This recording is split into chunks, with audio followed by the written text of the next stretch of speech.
Dumako naman tayo sa may init na balita sa mundo ng sports. Narito si Marion Pansoy para ihatid ang balita sa pampalakasan.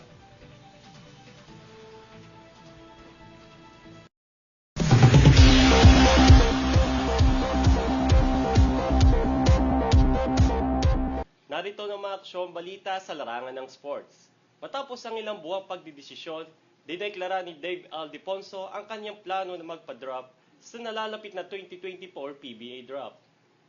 Adi pa nito, wala siyang natanggap na offer sa ibang bansa.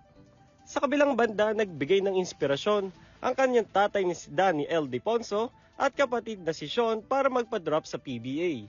Nais ni Aldeponso na sundan ang yapak ng kanyang ama at subukang abutin ang mga achievements nito. Gusto rin na makipagduelo sa kanyang kapatid kaya magpapasa siya sa 2024 PBA draft.